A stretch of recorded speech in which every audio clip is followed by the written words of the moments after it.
¿La OTAN está a punto de cruzar una línea roja que podría cambiar la historia de Europa? Esta semana, una declaración de William Taylor, ex embajador de Estados Unidos en Ucrania y una de las voces más influyentes en la política exterior estadounidense, encendió todas las alarmas en Moscú, Bruselas y Washington. Taylor propuso, sin rodeos, que la OTAN podría desplegar tropas en Ucrania tras un posible alto al fuego, y lo más impactante, sin consultar ni negociar con Rusia. Lo dijo en el Foro de Seguridad del Mar Negro, frente a altos cargos y expertos occidentales, no en una entrevista casual ni en Twitter. Básicamente, planteó una bifurcación radical. O Moscú acepta el cese al fuego y deja entrar a una coalición occidental, o la OTAN entra igual, sin pedir permiso. Aunque no es una declaración oficial de la alianza, cuando alguien con el peso de Taylor lanza este tipo de ultimátum en un foro profesional, el mensaje va dirigido tanto a políticos como a generales. ¿Estamos listos para un choque directo con Rusia? ¿O confiamos en que la mera amenaza disuada a Putin? El riesgo es enorme. Si la apuesta de Taylor es correcta, Europa se acerca a un conflicto directo con una Rusia cada vez más impredecible. Y si se equivocan, un fallo en la disuasión podría poner en marcha una escalada difícil de detener. Para entender realmente lo que significa este ultimátum y por qué ahora, primero tenemos que analizar el contexto y cómo ya está cambiando la presencia de la OTAN en Ucrania. ¿Por qué lo que se dice en el Foro del Mar Negro puede cambiar la política global? Este foro anual no es un simple encuentro académico ni un debate televisivo. Es la cita clave donde altos funcionarios occidentales, expertos y líderes ucranianos se sientan a puerta cerrada para discutir el futuro de la seguridad regional. Aquí, cada palabra tiene destinatario y propósito. Por eso, cuando William Taylor, ex embajador de Estados Unidos, en Ucrania y figura central en el impeachment a Trump, plantea la posibilidad de enviar tropas de la OTAN a Ucrania, el mundo escucha. Las declaraciones en estos foros son mucho más que opiniones personales. Funcionan como globos de ensayo, una manera de medir la reacción de políticos y militares antes de dar pasos oficiales. Pero lo cierto es que la presencia militar occidental en Ucrania ya es una realidad, aunque no se hable de ello abiertamente. Desde 2023, instructores militares británicos, franceses y de otros países de la OTAN llevan meses trabajando en territorio ucraniano, entrenando a soldados locales. Nadie publica cifras oficiales, pero distintas fuentes estiman que podrían ser varios cientos de efectivos. Además, el ingreso de Finlandia y Suecia en la OTAN, realizado sin consultar a Moscú, no provocó reacciones catastróficas inmediatas.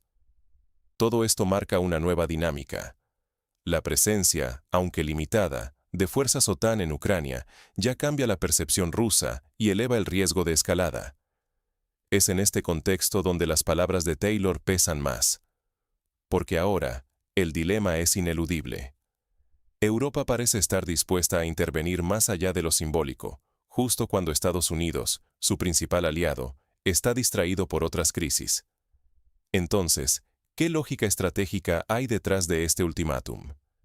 ¿Y qué implicaría formalizar la presencia militar de la OTAN en Ucrania? Analicemos estos puntos clave a continuación. ¿Un solo soldado de la OTAN en Ucrania puede detonar una guerra global? La clave está en la lógica del tripwire, o cable trampa, una táctica de disuasión que ya vimos durante la Guerra Fría. No importaba cuántos soldados americanos defendieran Alemania, sino que su sola presencia garantizaba que cualquier ataque soviético sería una guerra automática contra todo Estados Unidos. Esa dimensión psicológica, más que los tanques, contenía a Moscú. Ahora, la historia podría repetirse en Ucrania. Si tropas francesas, británicas o polacas se despliegan allí, cualquier golpe ruso contra ellas sería, a ojos de la OTAN, un ataque a la alianza que activaría el famoso Artículo 5. Pero aquí, el riesgo se multiplica. La doctrina nuclear rusa, renovada en noviembre de 2024, permite el uso de armas nucleares si fuerzas convencionales amenazan la existencia del Estado ruso o sus aliados. Es decir, si Rusia percibe que una intervención convencional de la OTAN pone en jaque su seguridad vital, Moscú se reserva el derecho de responder nuclearmente. Los diseñadores de esta estrategia confían en que Rusia nunca se atrevería a cruzar ese umbral. Pero, ¿y si el cálculo falla?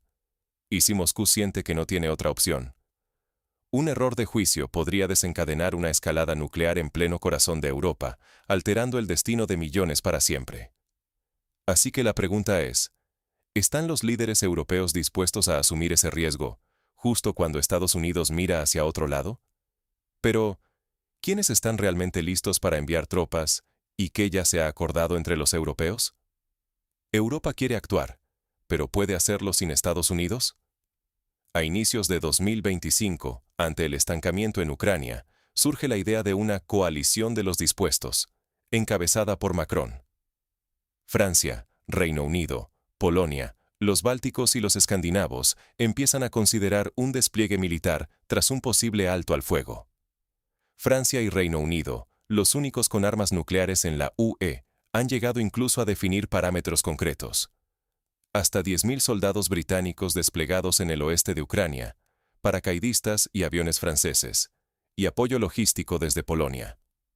Los países bálticos, Estonia, Letonia y Lituania, son los más decididos y vocales, dispuestos a participar activamente. Sin embargo, hasta ahora, ninguna decisión definitiva se ha tomado. ¿La razón? Hay dos factores clave que frenan a Europa. Primero, la posición de Estados Unidos. Con una administración Trump centrada en la crisis iraní y distanciada de Ucrania, Europa se queda sin su tradicional red de seguridad. Y segundo, la reacción incierta de Rusia, cuya doctrina nuclear renovada en noviembre de 2024 amplía los supuestos para un posible uso de armas nucleares, incluso ante la presencia de fuerzas convencionales aliadas en Ucrania. Eso significa que cualquier despliegue europeo podría ser interpretado como una amenaza existencial para Moscú, elevando el riesgo de una escalada nuclear. La paradoja es clara. Cuanto más autónoma quiere ser Europa, más sola y expuesta queda. Decidir actuar sin Estados Unidos significa asumir riesgos sin la protección habitual de Washington, enfrentando a Rusia y sus líneas rojas, con consecuencias potencialmente irreversibles. Ahora, sintetizaremos las lecciones prácticas y lo que todo esto implica para la seguridad europea y mundial. ¿Estamos al borde de una Europa más fuerte o más vulnerable que nunca? Hoy, la realidad es que instructores, asesores y operadores occidentales ya están presentes en Ucrania. Esto ya no es teoría, es un hecho consolidado, aunque se evite reconocerlo oficialmente. La lógica del siguiente paso es clara. Una vez alcanzado un alto el fuego, la presión para desplegar tropas de manera formal será enorme. Pero aquí está el problema. Moscú nunca fue consultada en los movimientos previos, y no lo será ahora. Así se plantea una paradoja peligrosa. La doctrina nuclear rusa es muy explícita. Una intervención abierta de una coalición occidental podría ser interpretada como una agresión directa, cruzando umbrales que Moscú considera críticos. Aquí chocan dos lógicas opuestas. La OTAN apuesta por el tripwire, la presencia mínima para disuadir, mientras que la doctrina rusa establece líneas rojas que podrían llevar a una respuesta nuclear si se sienten amenazados en serio. Basta un error de cálculo en la interpretación de estas señales para desencadenar una catástrofe. Y esta vez, la situación es aún más precaria. La crisis con Irán absorbe toda la atención de Washington. ¿El resultado? Europa se ve forzada a tomar decisiones cruciales por sí sola, sin la coordinación ni el aval de Estados Unidos. El margen de error se reduce al mínimo. La seguridad europea depende, literalmente, de no equivocarse. El precio de un fallo sería una guerra sin precedentes. Llegamos al desenlace. ¿Qué caminos quedan y qué debe decidir Europa ahora? El mayor riesgo para Europa podría no estar en Moscú, sino en sus propias decisiones. Porque hoy, cuando las capitales europeas se muestran más decididas y unidas para intervenir militarmente en Ucrania, la paradoja es que su aliado histórico, Estados Unidos, está distraído, mirando hacia otro incendio, la crisis iraní. La declaración de William Taylor sobre el posible despliegue oficial de tropas de la OTAN en Ucrania no surge de un vacío, sino como el siguiente paso lógico tras años de presencia encubierta. Instructores, asesores, operadores de sistemas de armas. Pero a diferencia de antes, ahora cada decisión europea pesa más, porque la ausencia del guardián estadounidense obliga a los europeos a asumir riesgos y consecuencias propias. Y aquí está el dilema.